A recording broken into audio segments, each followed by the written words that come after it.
Hey, this is Brandon, and thank you for joining us for our podcast, I Married a Narcissist. Thanks, Mom. Jennifer and I will share with you our amazing history and real-life experiences with a narcissistic parent and spouse, dysfunctional family members, and covert emotional abuse. We will discuss how it affected me and continues to affect us, and how I recovered from what felt like a desperate situation.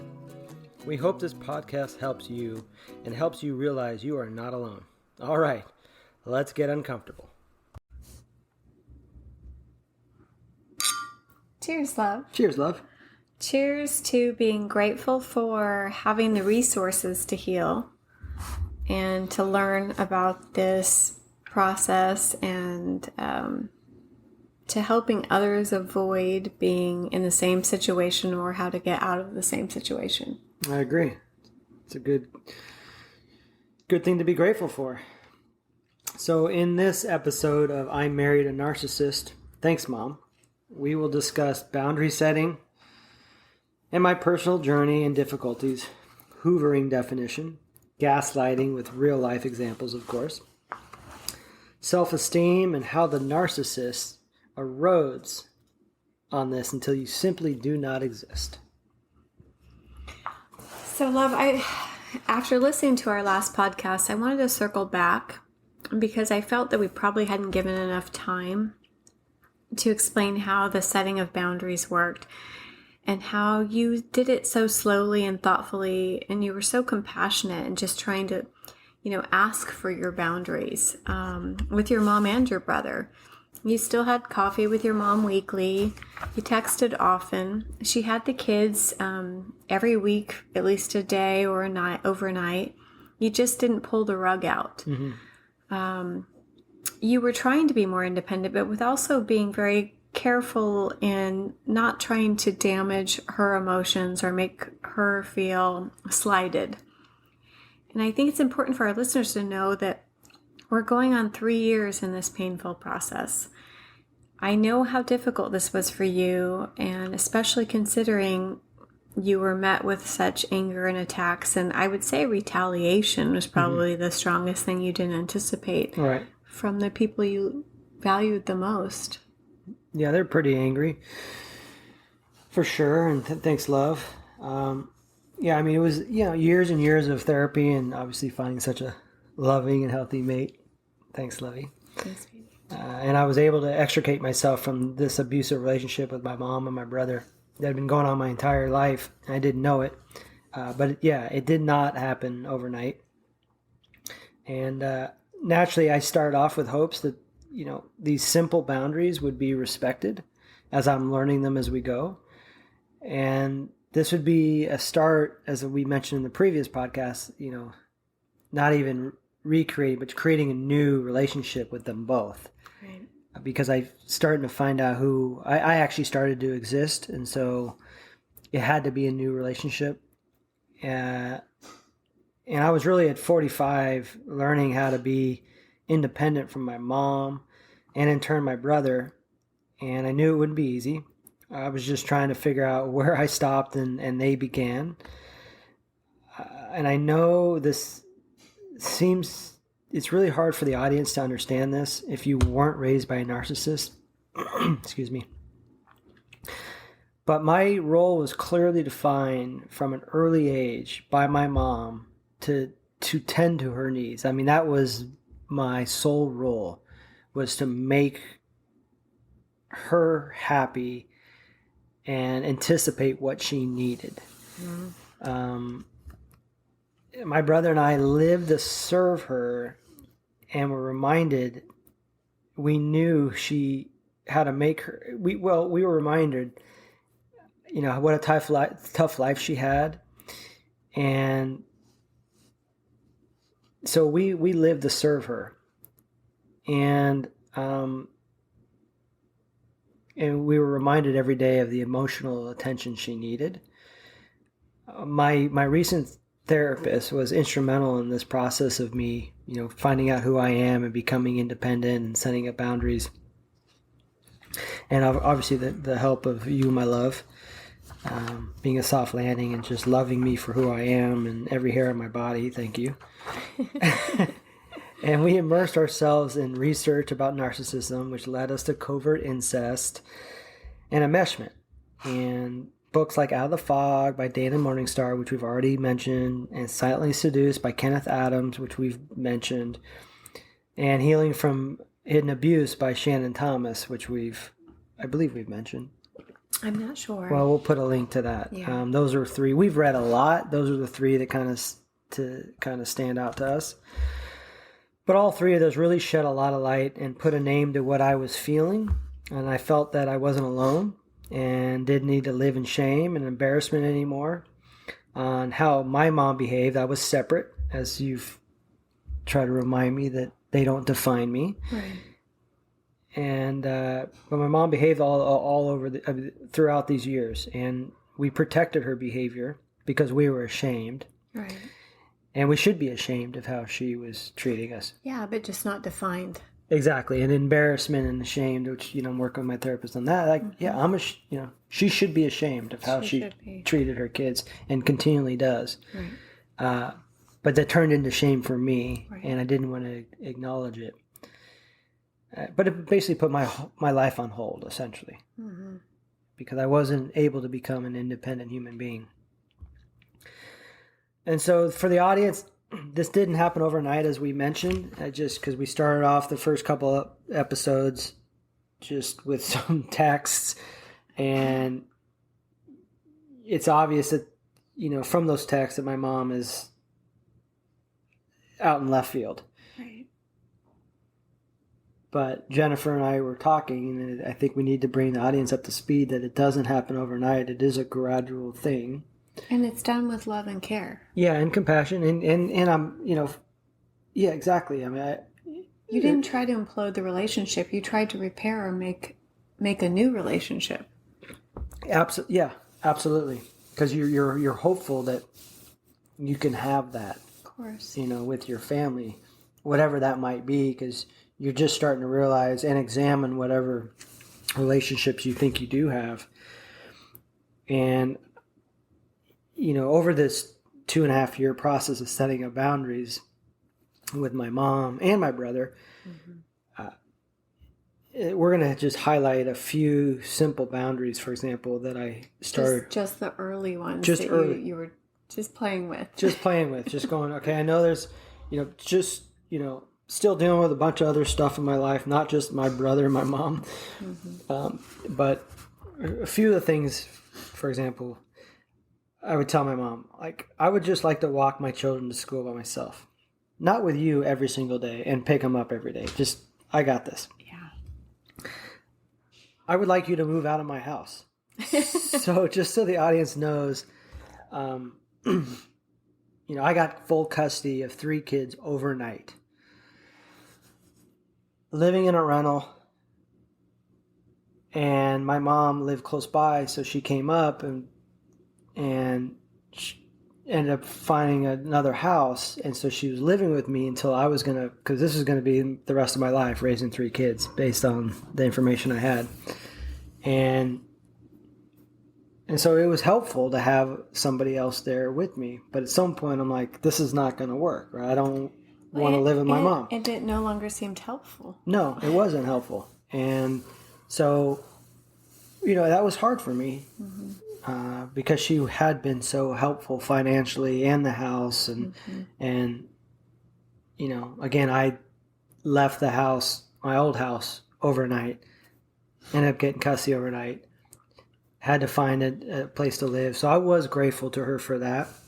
So I will tell the audience that was hard, just to go, thanks for all your help, but you got to get out. Yeah. I didn't mean for you to move in. You actually didn't mean for that at all. No, you're right. And so that was another boundary. I need to explain that. I would like you to call or text before you come by. And so once she did leave the house, she ended up finding a rental nearby. And so I would say, I'd like you to just call or text. Don't just come by and walk through. Seems fair. Yeah. I would like you to come to the front door after knocking. Don't just walk in the house. Right. So these are all boundaries I set up on different times. It wasn't like a one email. It was just like, hey, can you do this? Can you do that? This is what I need.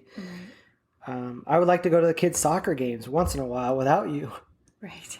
I'd get obviously pushback on that. And oh, yeah. She asked if she could go hide in a bush and watch. yeah, she would said... I can't, right? Yeah, so you wouldn't even know she was there? She said, oh, that's fine. But they, then she'd be guilt. She would, lay on the guilt. Oh, the kids wanted me to be there. Can't I just go and look from afar? They wouldn't even know I'm there. Laugh out loud emoji. Like, yeah, and she was serious. She was serious. So... put up a boundary. No, are you sure this is what the kids want? I just want to go to one soccer game without you. Exactly. So these are just normal boundaries. Then I began letting her text messages dangle instead of responding right away. Hoped that she would text somebody else. Right. Foolishly. I had that hope. And I'd let them sit for a couple hours, then in days in some cases. And just the audience needs to keep in mind, these are just telling your girlfriend feelings. So just anything that was on her mind and what she's feeling that day, or if she's sad or this and that. And she's just basically throwing up on me in her text. Basically, she was using as her emotional surrogate. Yeah. Good word. 2 words. 2 words, yeah. Thanks. Yeah. So she's just basically texting her, me, who she was trying to implicate as being her best friend. And then another one is just, please do not parent my kids. Yeah. I remember you telling me about that. Yeah. She would, when she lived with you for a little stint, you would go in to deal with some moment and she'd be standing she'd be hovering over me. I'd be Yeah. like, what are you doing? Right. Like, I got this. Because then you guys became the unit if Right. she was right there. So I'm like, okay, I got this. And, then we'd have to have our little altercation. And the kids weren't raised with her being their unit. Right. And they're also learning nobody's got boundaries. Right. That's a good point, yeah. Very good point. So that was another boundary. Yeah, so of course I was watching this outside in as a friend, and I would listen to you tell me how none of these works, and they all led to an argument. And then I think this was early on when you would share some text exchanges, some emails. And I just know that she would constantly break each one of these as we began to date and, become a little more serious. I realized that she was always explaining away her behavior or why it was your fault or why she couldn't follow it that time. And then I remember, the brother phone calls and Rob's emails, texts, and his behavior becoming turned up time and time again. I remember a very specific incident. We were going to a fun concert, and you had told him to stop calling you and talking about Mom. Right. And he called you and he said, "What are you doing, bro?" And it was under this, sorry, it's his words, under this, guise of, I want to check in with you. Right. And then you're like, "Oh, Jen and I are about to go to a concert." And he was like, then he laid into you about Mom. And I thought any normal family, if my brother would have called me and be like, "Hey, Jen, what are you doing?" And I would have said, "Oh, B and I are about to go to some fun concert." He'd be like, "Call me tomorrow when you get time." Right. Respect for who you are and what you're about to do and not want to ruin your day. But Rob took it as awesome. Right. I can totally ruin this for you. So your brother started to becoming kind of talented at this role of being pitted against you. And then she would start driving to the house and then driving around town looking for us. And that's hence the famous ketchup incident. And then she would deny that she ever came to the house, even though she's on our security camera. But that's how funny how they rewrite history. Right. You can have black and white concrete evidence contrary to what they're saying, and they will still stick in. Yeah. Or they'll flip it and say, "Well, it was your fault." Yeah. You force them. So they deny it happened, and then when you call them on it, Yeah, it's your fault. then they have an explanation for that. Right. And then they flip it back on you, which... Right. And then she would go off, 10 emails a night telling you how you were breaking her heart. And she didn't understand why now do you have boundaries? You've never had them before. And she kept going, think back to when this all started. trying to make you doubt why you're defining yourself and trying to be independent now. And then she would try to manipulate you into thinking these boundaries were somehow Zach's fault or my fault.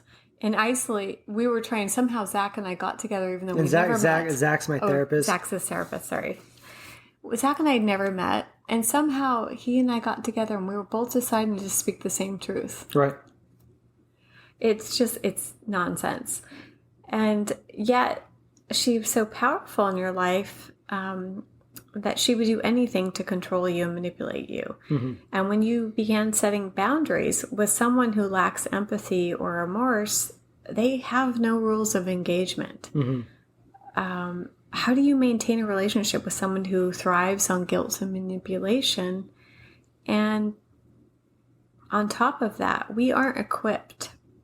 You were raised to deal with this. I wasn't. Mm-hmm. And I think that's when it began to show itself, when I was unfamiliar with the roles that everybody was supposed to fall into mm-hmm. when these tactics were deployed. And I would meet them with total disgust. Why is she saying that to you? Why is he doing that? And I remember, sidebar, like when I got those emails from my mom, just seeing the look on your face, because you don't ever hide your emotions. I don't have a good poker face. No. And which I love playing gin rummy with you. But I just remember looking at you and you were just so visceral and you're just like, oh, and that's when I knew, I'm like, this is so abnormal. Right. You know? And it was so distressing. Yeah. Yeah. And I know that you like I said earlier in the podcast, you love every hair on my body. You genuinely just care for me. And so when I saw your reaction to what somebody was doing to me, then I was like, oh my God, like, right. This is messed up. Right. It's hurtful. It's hurtful. She's my mom. Yeah. And I'm hurt for you on the outside in. Going, yeah. Yeah. Instead of me just burying it and claiming it up to going off the rails. Yeah, nothing to see here. Right. So, sorry, that was my sidebar. Right? As you were. Yeah. Sorry. No, I think it's just, it's an interesting note for the audience. So for people who are in a relationship with somebody who's been raised by a narcissistic parent, it feels sometimes so obvious from the outside mm-hmm. in that you feel like you're looking at your mate like, why are you taking this again? And then you're going to meet for coffee tomorrow. Right. And you would be like, oh, that's just mom. Right. And I wasn't raised with that kind of abuse. So it struck a chord for me, loving you, watching you be so emotionally abused. Mm-hmm. It was really hard to watch. Yeah. And so I think anyway, just watching your brother be a part of it was hard. Right. And yeah, so not only was, she, I just laid out to the audience before that was, I don't know, I think I had 7 or 8 or 9. Basic human. Basic, and those are just the ones I could remember. Right. There were others, but she, she didn't respect any of the boundaries I had. And then she, as the audience already knows if they've listened to the episodes, that she sent my brother to do her bidding and to get me back in line. And then she would text me how awful I was and that her heart is broken. And she would say, I don't even know who you are anymore. But yet she wanted me back in her life and back in line, which is really confusing. You weren't that bad. Right. But that's the old record. You'll be a good boy, you'll be a good son if you come back in line and do what I need, which was my whole life, right? That was my role. I actually didn't exist. I was her appendage. Yeah. Right. But anyway, so I couldn't be too awful. That was my logic going, what the heck's going on? Like, I'm that terrible of a human. Why do you guys all want me back in your life? Right. How can it be both? Right. It can't. Right. No. But so as I set up these simple boundaries, and I think that is a process for the audience, and whatever that is. I mean, just something very simple, like a simple math, just anything that you go, I'm pretty sure I'm comfortable here. Like, don't come walk in my kitchen, which she did. Don't walk in my kitchen at 7 a.m. before I even get out of bed. Right. Like, and you just have to start where you're comfortable with. What's your basic human needs? Right. And that's a defining moment. It is. Don't text me 15 times a day. Maybe it's 10. Right. Whatever it is for you, you have to start somewhere. And it's, as we've realized, boundaries are like a muscle. You've got to exercise it every day, and you get a little better, and it grows. You get more confident, and then you start to get a self. Mm-hmm. But it could be, it depends on, how close your mom is. Exactly. Too. Mine could, was... She was a couple blocks away. So I'd had to keep setting more and more boundaries. Mm-hmm. But just start with something, and then you'll see how they react, and they'll either respect that. They may be defensive. I mean, that's okay. Right. If they're healthy, they'll be defensive, but then they'll listen to you and try to abide by that. Well, you'll learn how important you are in and I say relationship loosely with your family because there was no relationship. Right. And my definition of relationship is that both people have to be equally in gain of something from the other, whether it's love, admiration, kindness, a hearing ear, thoughtfulness, empathy, compassion. You guys were not in a relationship, so I say it loosely, but you would learn your role in her life based on how she responded to you voicing your needs. Right. When you spoke up, she spoke down. Mm-hmm. Yeah, we were just a reflection on how she felt. Right. So, but you weren't sure of that at first, right? You were still trying to think maybe she could see you. Oh yeah, I mean everybody. See you. Yeah, everybody. Yeah, I mean I think everyone holds out hope that you have. You have a mom, you have a brother. Loves you. Yeah, that's what you think at least. Yeah, everybody wants that. Yeah. I think that is innate and it's basic. It's basic. It's in our DNA for sure. But I got sidetracked there. But yeah, so once you set those basic I say humaning because my son mathing humaning. Right. Her behavior became worse, right? Yeah. So then you had to almost create more boundaries. Right. So after I went through those first, basic, basic rules, rudimentary rules, and then they were like, my mom would ask, can I take the kids, her grandkids, to New York? I'd be like, no, I'm not comfortable with that. Right? No, I don't think that's a good idea. And then she'd have every reason why, and then she would ask, when she did get the kids with her, she would then ask the kids to ask me. I talked to Nana. She wants to take me to New York, right? I mean, that's just dangling a carrot in front of her. Right. It's just manipulation, right? Yeah, so then they manipulate Right, you. So then what do I say? Quit manipulating my kids to go to New York because I set up a boundary that you wouldn't abide by, right? Yeah.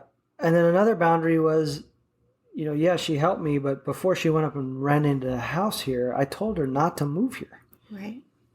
And I said, I appreciate all the help. I'm very grateful for everything you did, but I don't think you should live up here. Which tells you already had early inklings about how she was not healthy in your life on a daily basis. Right.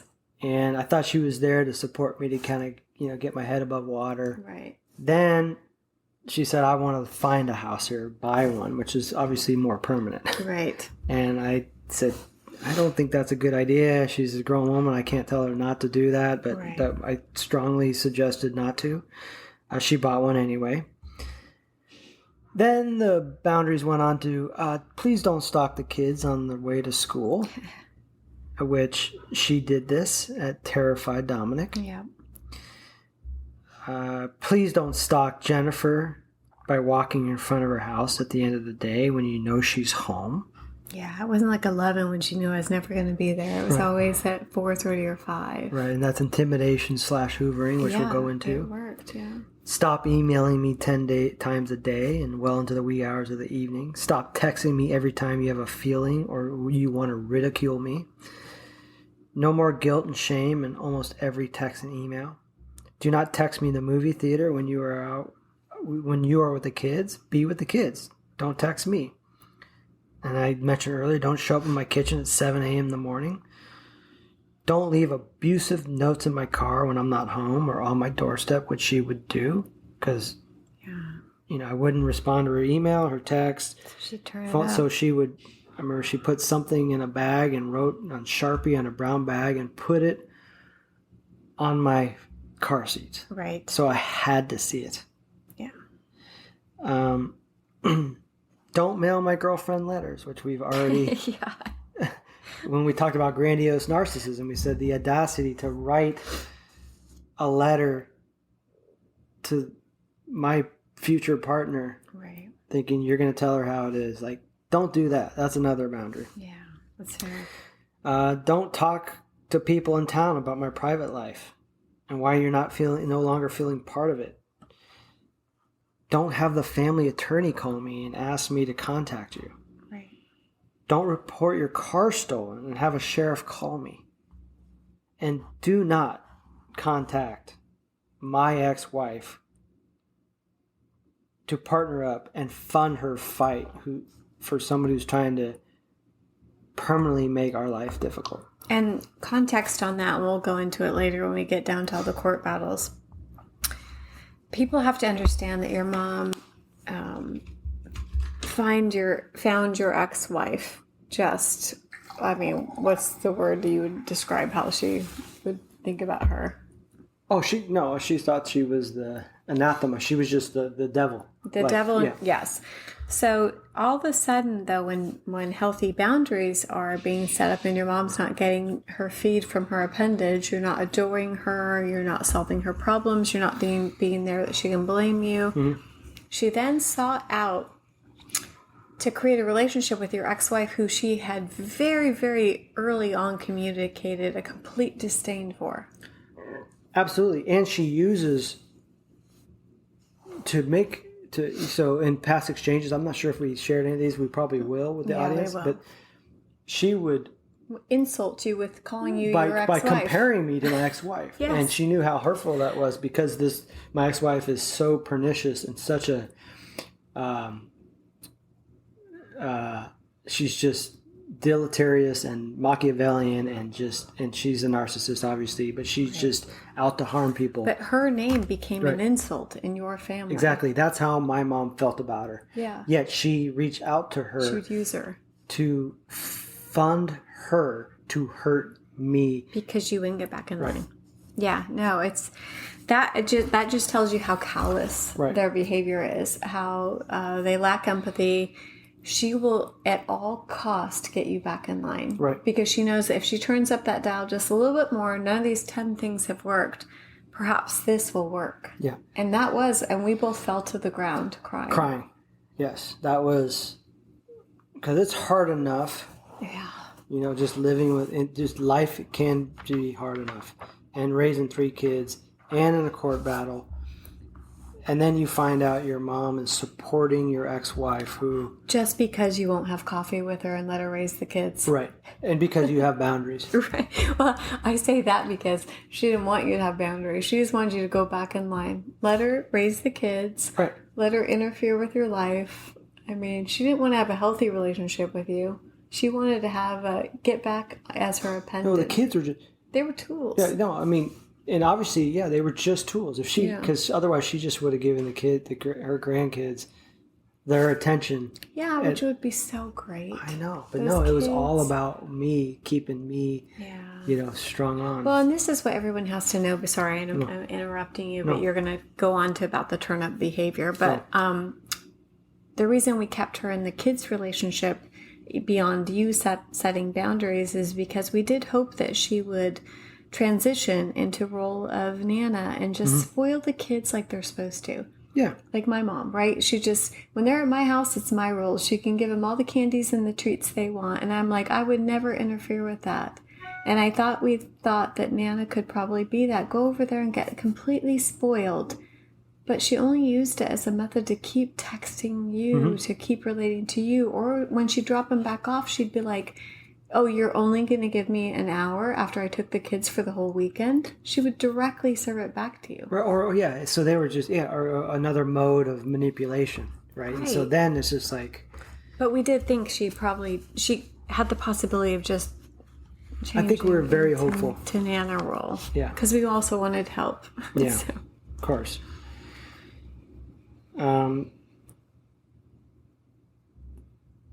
So we're just talking about how, they turn up their behavior, obviously, once you set up these boundaries. And you can't even focus on the basic boundaries because they've created... So when you're trying to set up these boundaries with them, they create so much chaos that, you don't even know what you're talking about anymore. And... It's a whirlwind. It is a whirlwind. And they like to bring you into chaos because they're comfortable there. And I think that's kind of goes into the gaslighting, But, excuse me. It does, you're right. Yeah. When they're... The confusion. Gaslighting is confusion. Yeah. So... the family ends up, creating a whirlwind of verbal abuse and guilt and shame when you're really just trying to be independent. And as we learned on Dateline, it's a human cyclone of distrust. That's such a great statement. And so you distrust yourself. They try to make sure you distrust the reality. You're distrusting all sorts of stuff. Your partner. And your partner, you distrust them. So you don't know what you're trying to accomplish, and then it's chaotic at best. And then on top of that, they have, they're flying monkeys, which we've got our exemplary flying monkey Rob. He's epic monkey. He is so epic, and so we're gonna read an email exchange for the audience just because they're so good. And I think that Lovey, you're gonna play Rob. What else would I do? I know you got this one nailed. Okay, I'm excited. So do we have that one? Where is it? We got it. Okay. Yeah, it's right there. Okay. So just a little preamble here. Again, trying to reach out to my brother about. I think we shaved the kids' heads during COVID because that sounds weird, but during COVID, the kids were so bored and also having fun, so we let them color their hair, we let them shave their heads into mohawks, and so we were all just trying to entertain ourselves while we're on lockdown as a family. Exactly. Thank you for clarifying. You're welcome. That sounded weird. So we do that, and we have a little exchange, and we ask my brother how him and his wife are doing, and they they're doing okay, and so then take it away, love. This is Flying Monkey Rob. I do have to ask, will you give Mom another chance? Sorry, I'm just laughing because it's a broken record. He just cuts and pastes. I know. Excuse me. So I said, I anticipated you were going to follow up with that question. Would you like the short answer or the long answer? That's such a great question, too. So Flying Monkey Rob, as much information as possible. You mentioned arson last time on the phone. It looks like she's overstepped her boundaries again. I agree she shouldn't see your kids without your permission, but I do have to say a 10-month stonewall will probably bring out the worst for most grandmothers. Come on. She's 75 years old. I hope you can find forgiveness and give her a chance to make things right. Can we talk for a minute? Yes, let's do that. So the arson that cracks me up, and I'm going to say it again because I giggled, and I'm horrified when I laugh sometimes. Right. You mentioned arson last time on the phone. It looks like she's overstepped her boundaries. Lighting your house on fire is just an overstep of boundaries in your family. I agree. And he's referring, the audience, just so you guys know, he's referring to, I think it was episode 2. It was a joke, yeah. That we were talking about, create We're trying to find his red line. Yeah, we're trying to create a scroll for, don't do this, don't do that, don't do that. So you just the scroll is endless of what not to do to people. Like, don't set my house on fire. So we were using that as a facetious way to say, where do we draw the line? Like, at what point somebody's just got to be human, right? And so we mentioned that. And so my brother actually took it as... tried to set your house on fire. And his response is, she overstepped her boundaries. She's on a walkabout. Right. So, right. Like that's, okay. That's when you learn there was no red line. There was no line in the sand of anything she couldn't do. It's crazy. Sorry, I don't want to get too far off, but that took me back. Right. And then he says, come on, she's 75 years old. She can light your house on fire. Right. It's like crazy. Okay. Sorry, it's funny. So then I respond. So the last sentence you said, I hope, go ahead and read it. I hope you can find forgiveness and give her a chance to make things right when he thinks she's lit your house on fire. Right. So I say, the long answer it is. I'm sorry. I say long answer because he said as much information as possible. Right. So I say, long answer it is.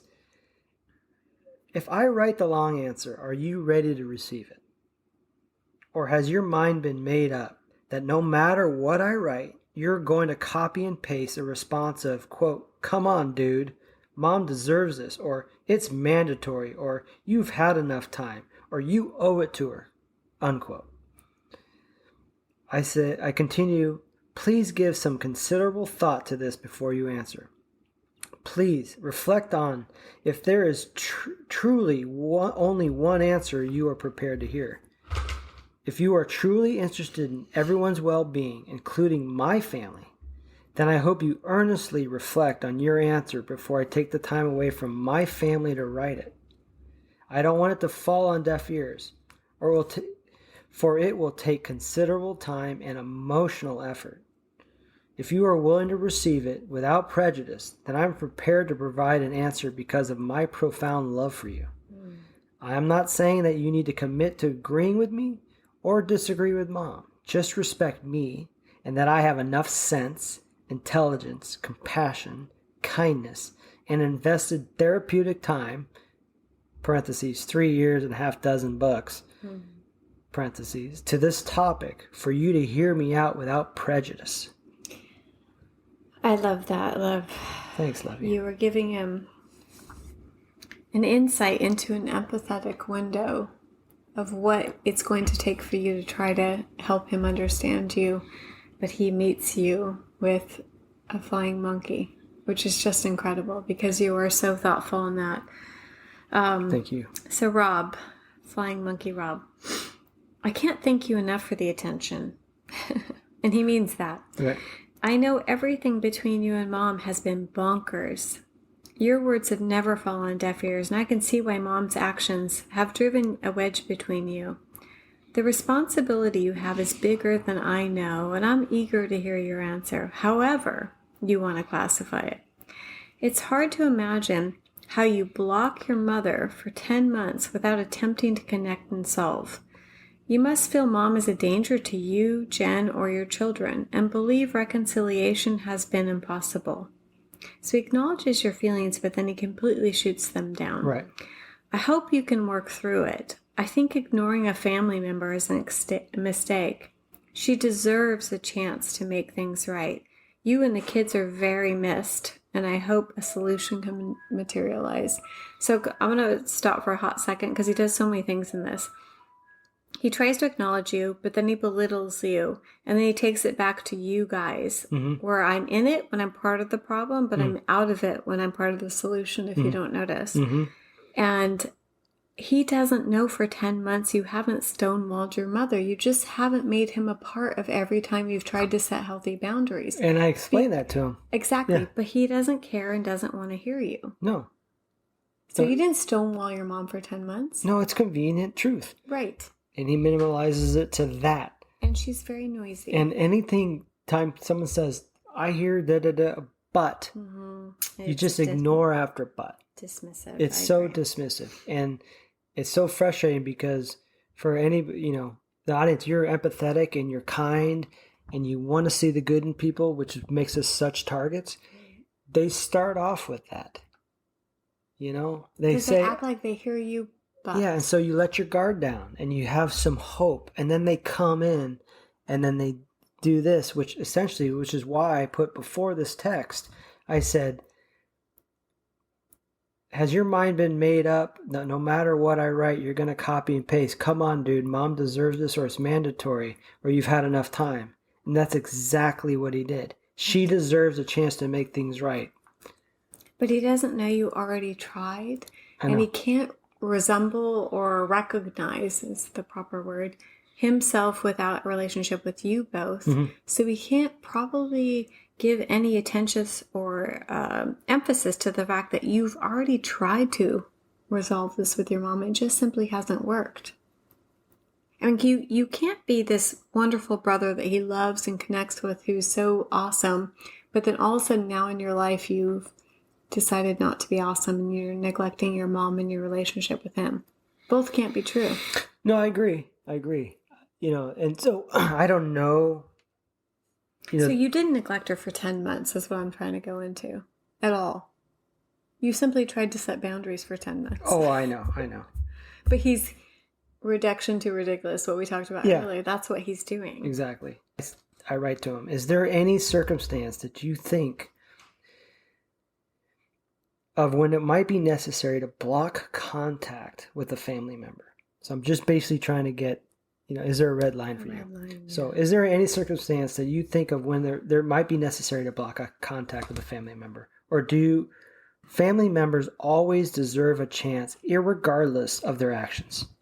That's such a qualifying moment, because clearly arson wasn't a defining point. And his response, Flying Monkey Rob, for 10 months? If you do that, it's apparent you're giving up on any chance to repair the relationship. I still can't believe you've gone this long without trying to settle things. Blame. It's not right. Mom isn't just your mom. She's your kid's grandmother. Guilt. She finds some forgiveness in your heart. This must be the short version? ? Find forgiveness in your heart. I know. They can't do it, but we have to. Yep, exactly.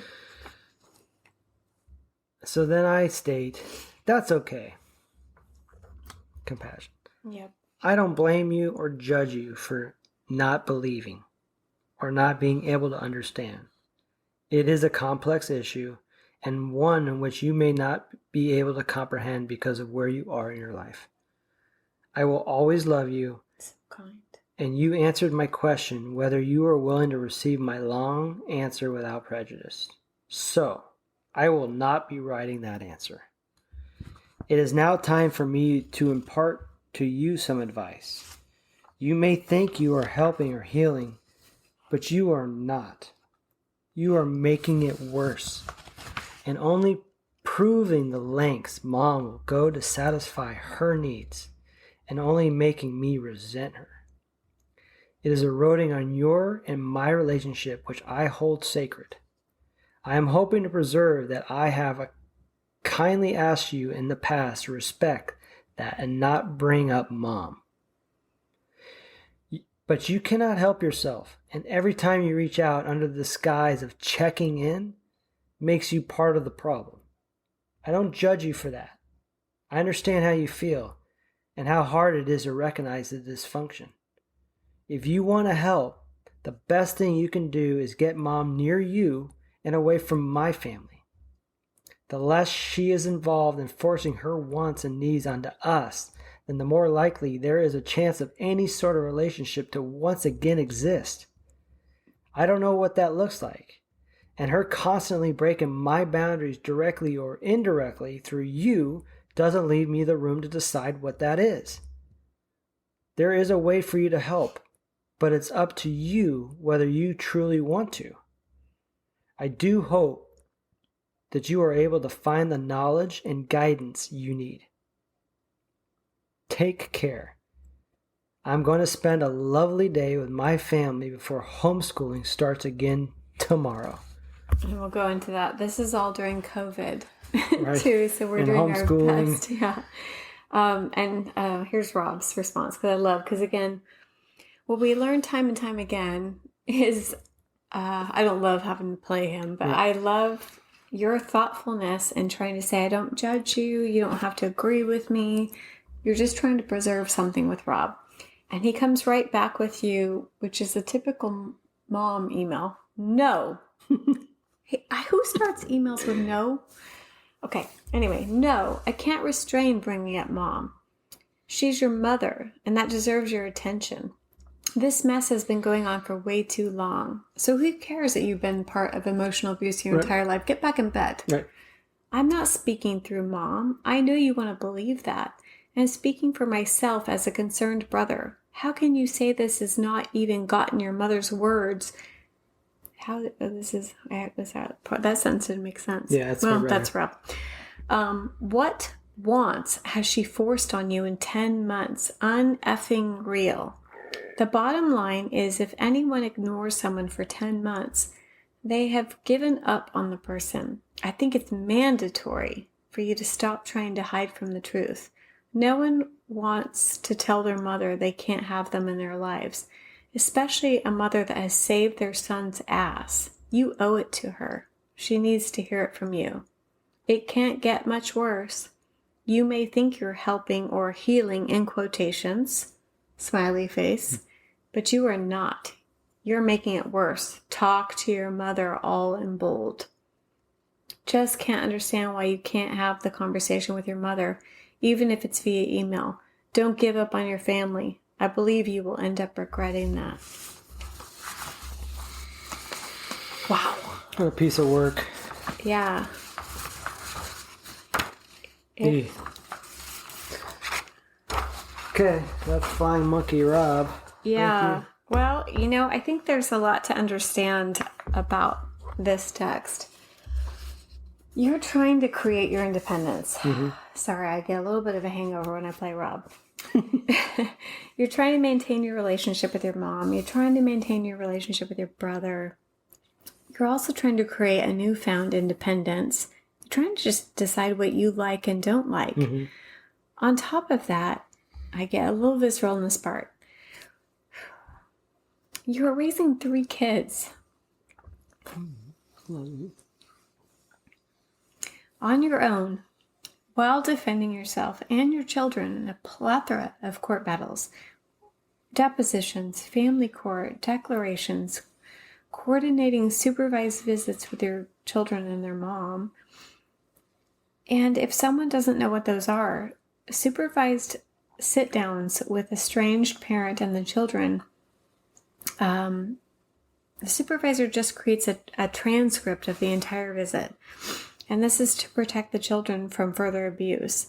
So while the children are being protected from further abuse with supervisors, and you're trying to protect yourself from further abuse from your mom and maintain a relationship from your brother, it is overwhelming and depressing. And it's relevant for people to know this because they have to understand that while you're trying to navigate where you start and other people, or where you end and other people start, and just trying to navigate what life looks like, but you're still in essence, which your mom is well aware of, which is why she bought a front row seat to your viewing by buying a house here. It was like securing a front row seat in a theater. That's perfect.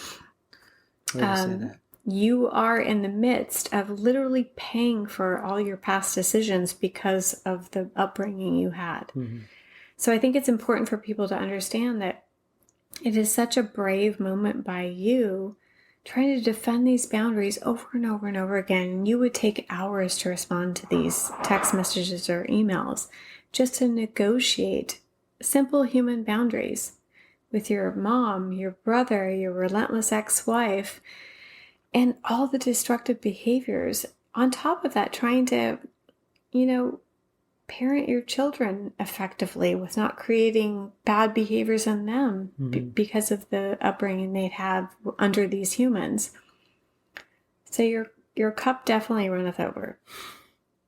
Yes. And I think that this is the chaos we talk about that they enjoy and keep you in, because you can't fully ever be coherent and move forward when you're still in this whirlwind. It's a heightened level of stress that just, I think for most people, when you get that heightened into stress, you go into problem solving mode. Yes. How do you eat an elephant? One bite at a time. Exactly. And I think that's what it takes you. So it's perpetual. And so, sorry, this just gets me. Well, it's stressful. It's stressful, and it's hard to, it's ineffable. I mean, it's hard to really put into words what we're dealing with on a day-to-day basis. and so... And they don't care. Yeah, and it's just, from my brother's standpoint, he doesn't know. I mean, he doesn't have kids. He doesn't have a job, I mean, he has no clue what we're dealing with. He has a cat. He's got a cat. My mom's incapable of having empathy. And she's just thrown, So it's like you're dealing with all these people that have no idea of how to even understand what you're going through, yet we're taking the time, which I think for the audience is probably a process, right? Because I don't know about you. It's not a shot. Yeah, and I don't know about you guys out there, but I always try to do everything I know how to do before I move on. I try my best. And so I think that's part of this process. And yes, thank you, love, for everything you said there. And just so the audience knows, just to give a glimpse, and we'll get into this stuff. Definitely will. But hundreds of court cases and family court services and CPS visits and just the children's emotional states when they get back from CPS and visitations and reunification therapy. It's And this is all from your narcissistic ex-wife. Exactly. This is just a flea from being raised by that human. Right. So as I'm getting attacked from my mom and my brother, I'm dealing with attorneys, I'm gaslighting me because, of course, this narcissist ex-wife found an attorney who would take her on. And so I'm defending false allegations of just crazy stuff. Crazy stuff. And, of course, I've got to defend all that and write a declaration. I've probably written 500 declarations. I've been deposed. I had to depose every document from all the businesses that I've had, which were 3, dated back to 2001. I'm dealing with sheriffs. I'm dealing with the school calling because the mom fell in front of the school. I'm dealing with,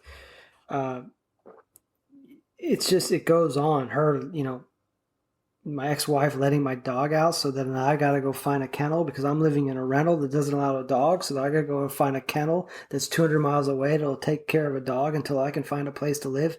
It's like, this is just scratching the surface. Well, it's not just your dog. It's the family dog. It is the family dog. Right. But, the ex-wife doesn't think about that. But I know. I'll just put in context, my full-time job isn't dealing with my mom. Your mom and your brother. I've got other stuff that we all have stuff going on. And it's insane. Right. But they are experts in hoovering and gaslighting, and they're very common tactics deployed by the narcissist. Yeah. And as you said, which is great, it weaves guilt and shame. And I love how you say weaves because it's a fiber. You think about right. It's just beautiful way to say that's how you it. make it. Yeah, and it weaves them both. And that's the first time I'd actually heard that, and I love that you came up with that. So it weaves guilt and shame, and it just leaves you feeling so uncomfortable and confused. You go back in, and you can make it all stop if you just do what they want you to do. Which sounds so simple. It is. Right. And I used to go, my only example to my brain would be, if you're taking an exam of trigonometry calculus and you're overwhelmed, you're going to start with 2 + 2. And you just do that. And you're like, okay, I'm going to do that. Because I think deep down we know this situation isn't healthy. But the idea of unraveling that is so overwhelming Right. You just go, I'm going to deal with this. And I'm going to, what do you need today? And then tomorrow I'll figure it out. Right. I'll get to the hard problems tomorrow. Yeah. Let me do that. But I think that is what keeps us in it. Oh, for sure. You know? And they keep you at that heightened state of stress because I think when people, well, psychologists will agree with that. When you're in a heightened state, what are your two things that you do? Fight or flight. Yeah, fight or flight or freeze, yeah. Yes, yeah. Fight or flight. Actually, three things here. Fight or flight or freeze. Right. So these are masters on that. Right. And they know you're going to do one of three things. That's predictable. Yeah, and it's reinforced because they just watch it happen. Yeah, and well, they enjoy it. Yeah, so I love that you mentioned briefly hoovering and gaslighting because it's something that I knew it was weird and didn't understand the communication style, but I just thought it was just, people are different. And I didn't think it was manipulation or psychological. And never hearing exchanges like this with your brother and your mom and your ex-wife, it was really confusing. They would take a simple topic or a simple dispute or something you guys had to solve. It wasn't always very big. But they would trail off into other topics and derail your focus and literally light a little bonfire and walk away. And then you would literally be stuck rewriting history, or they would rewrite history. When you would defend whatever fire they'd be like, I didn't go to your house, but Mom, you're on the security camera. Right. Oh, well, yeah, that's because I had to drop off, the younger daughter's gift. Well, how come in the beginning it was I didn't go by your house, and then by the end it was only because of this one thing. But they would simply create so much confusion and deny even things with concrete proof that you would get so confused you would actually start second guessing yourself and wondering, why were you actually arguing in the first place? Yeah. And you guys would then fall into your old role, which was bickering like a dysfunctional married couple. And she could say anything awful to you, and your ex-wife was the same way. There were no red lines in the sand. Everybody could say anything they wanted and be sorry the next day or light an incense. And nothing ever mattered. Your only role was to forgive them. They had no role. They could do whatever they wanted. But your role was to forgive them. And I know with your mom, I got a front row seat to it as I would see her abuse you in emails or text messages or in person. And then you would go, I have to meet her for coffee the next day, as if nothing had occurred.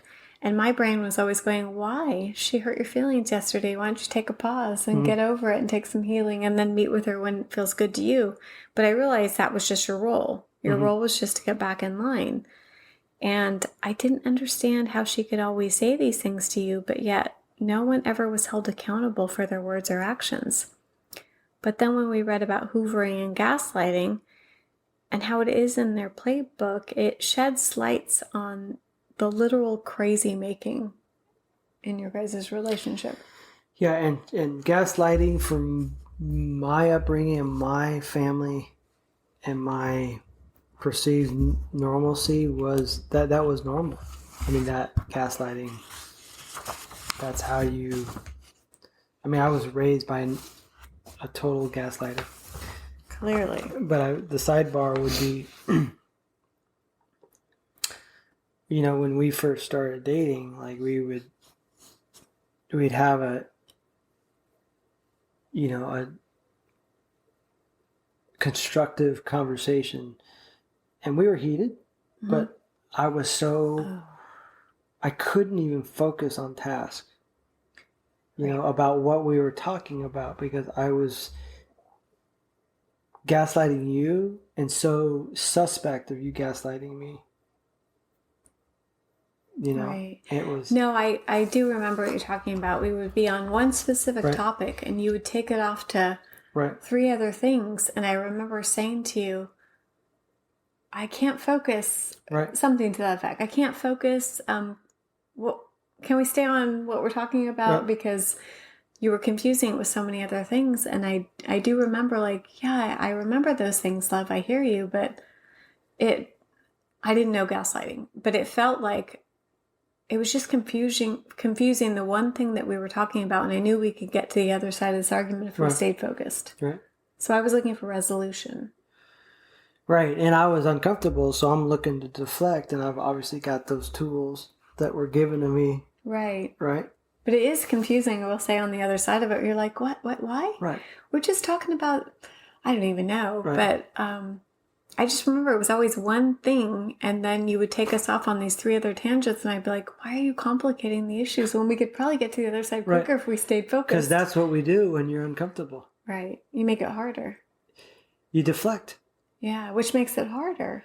Like, because we would resolve it if we just stayed on task. Yeah, unless you're so, you're so uncomfortable with that feeling, you don't know how to deal with it. You make the other person uncomfortable. You do, and that's essentially what gaslighting is. Yeah, I'm still learning. Yeah, and so that's where the good news is that you and I were like, in such a healthy relationship, I can go, I gaslighted you. I'm sorry. And I can go, I don't know what's happening. Right. I'm like, I'm really sorry. And to recognize that what we call audience is fleas. Yeah. Like you pick up things from your family and they're going to be there whether you like it or not. The key is to recognize and own it. Right. I gaslighted you in a lot of arguments and I'm sorry. Yeah, it was confusing. Right, but that's what happens when you watch your parents argue that way, and that's how it is, and you argue with your family that way. That's how it works. Right. But I wanted to say that because I think I want the audience to know that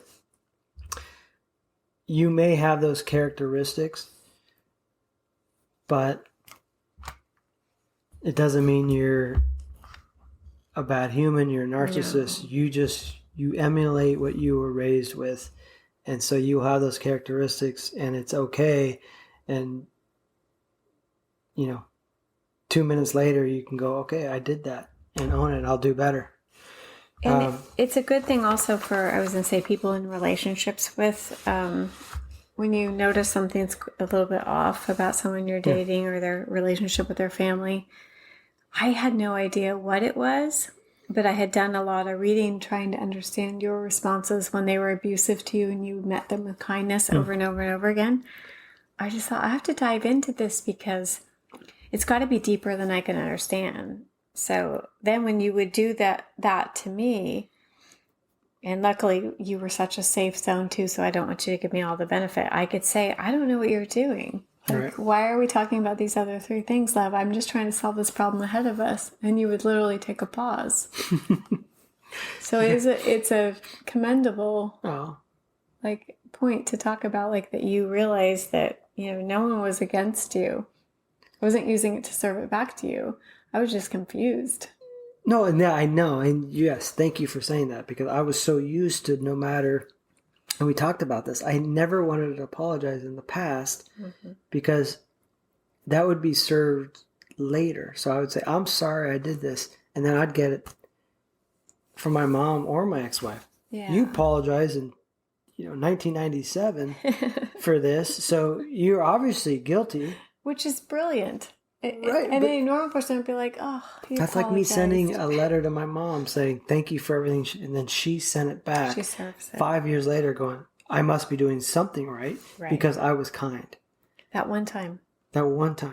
Anyway, so that was, I know we kind of got side railed. Where are we? We're on Hoovering now? Yeah, you're going to read, which we read in Psychology Today, an article by Sherry Gaba on spotting the hoovering techniques of a narcissist and gaslighting and how to avoid being manipulated by them.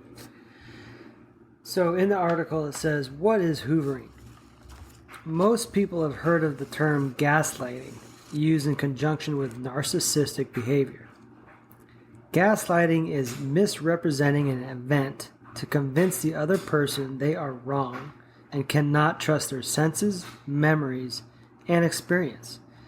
This is a common tool used by a narcissist to create doubt and uncertainty about perceptions in their victim.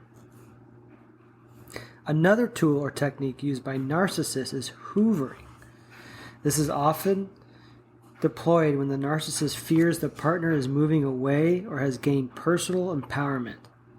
The term hoovering is used in relationships to represent the vacuuming of happiness, positivity, and optimism that the other partner may be experiencing.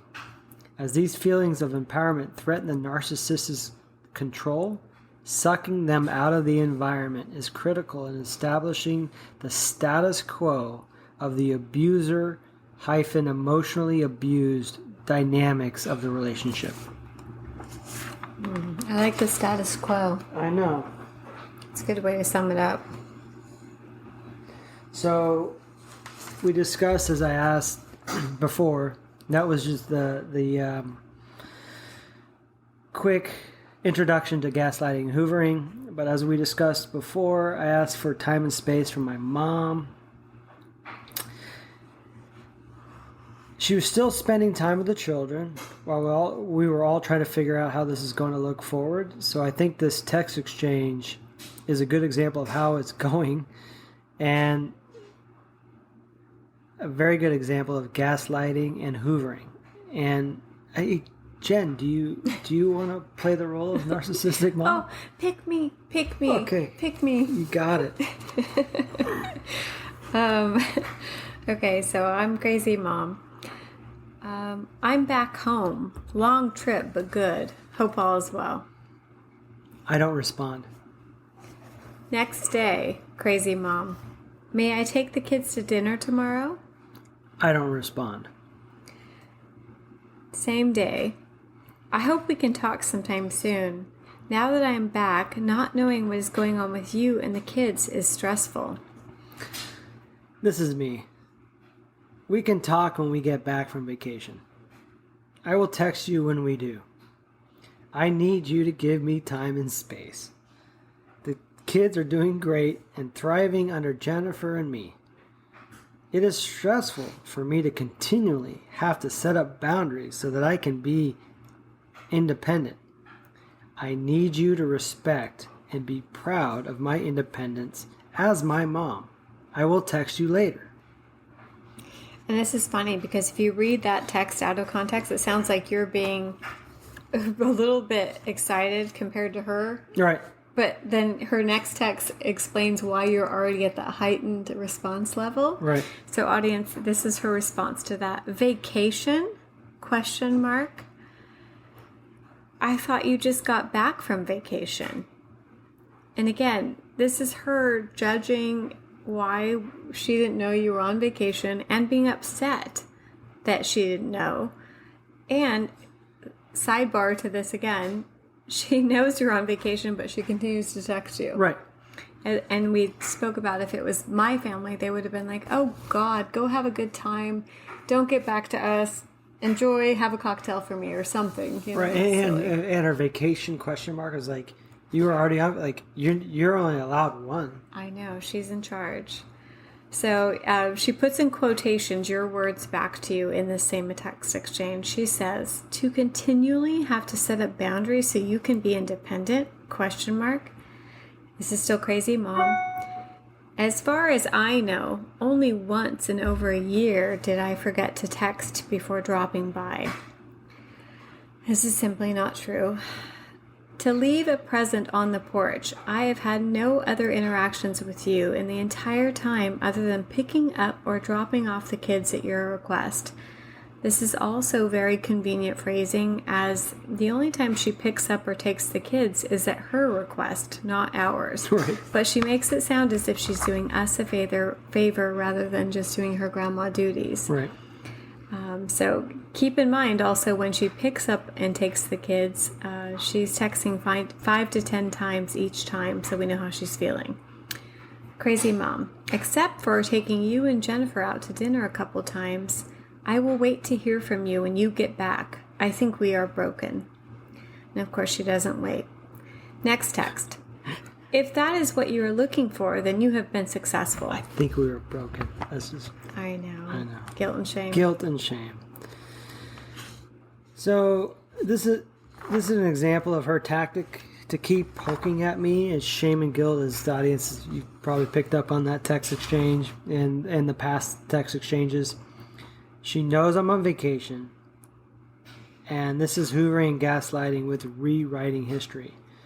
And so the problem is you end up spending all your time defending your reality and your feelings, and it totally derails you. Then she will just say, no, she didn't do it. You don't feel that way. And so she'll make me feel so uncomfortable that I just give in. And she has done this in my entire life. And it works. Because that, as you know, anyone going through this, you know, out of exhaustion, fear, shame, and guilt, you just relent. And I've always been, as I'm sure you guys are too, I've always been so grateful for any help. And she would say, you know, I helped you, and she did. And I would feel bad. And I'd feel bad if I thought that I wasn't showing that I was being grateful.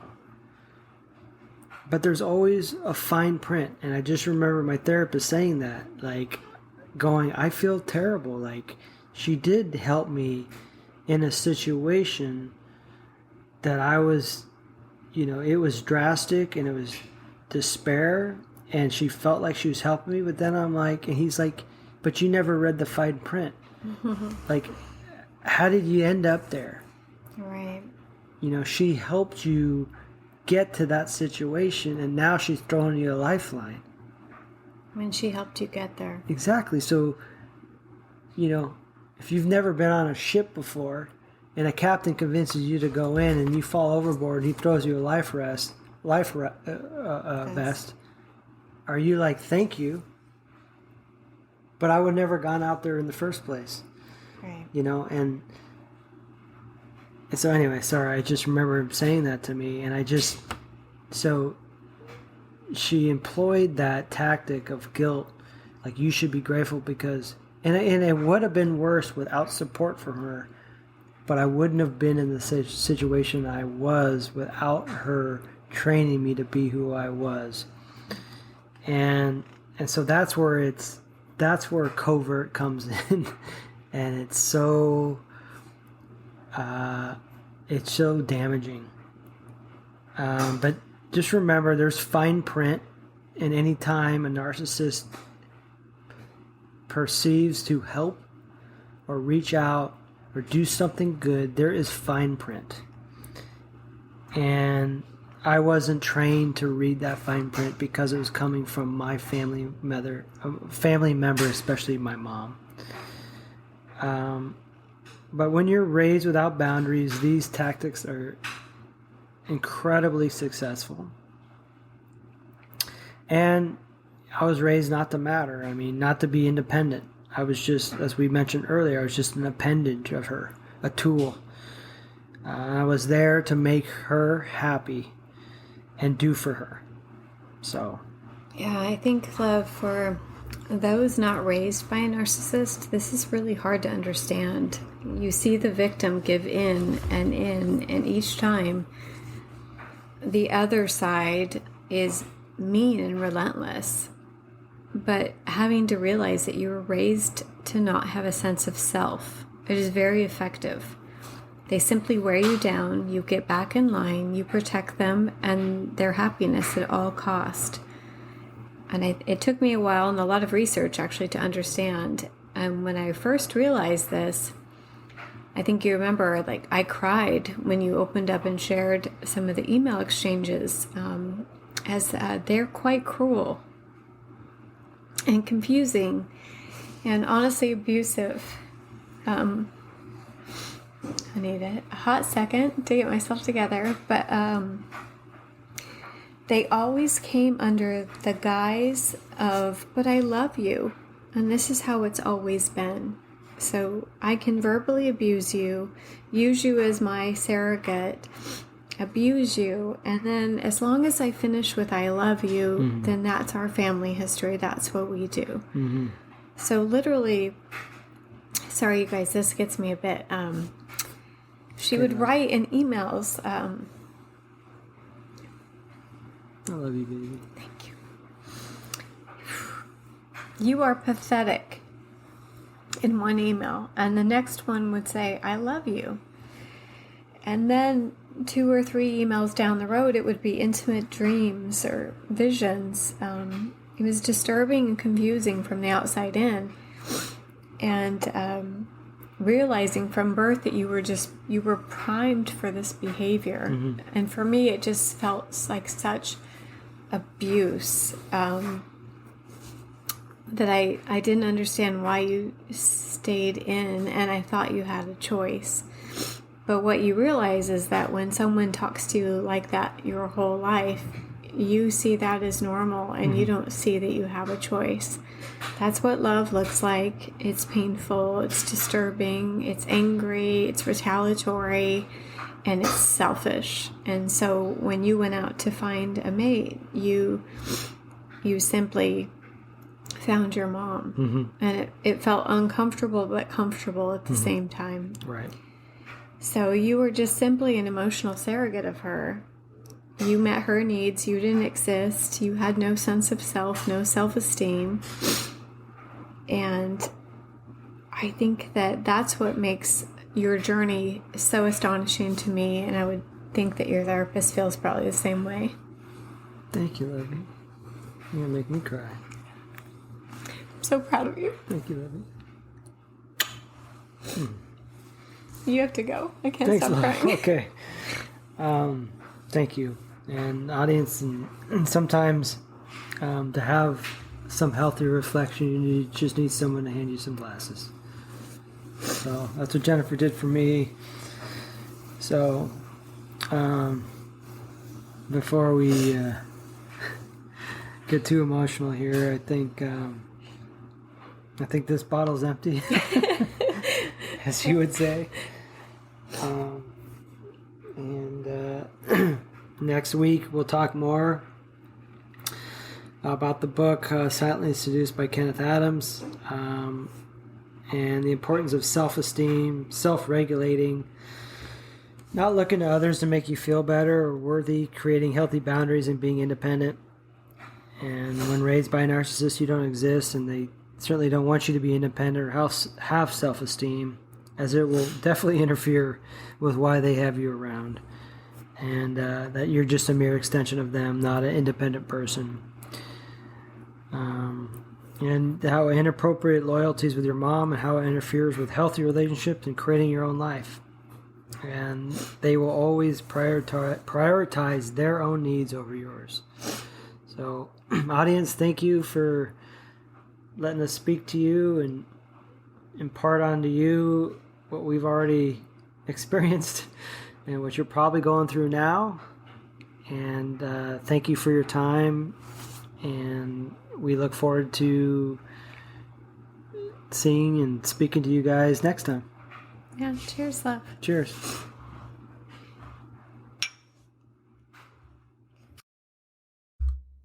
Thank you for listening to I Married a Narcissist. Thanks, Mom. We would love to hear from you, so please find us on Instagram. Our handle is NarcMomHelp. That's NarcMomHelp. Or find us on Facebook, I Married a Narcissist. Thanks, Mom. Or go directly to our website, which is thanksmom.com. That's THX-mom.com. Thank you.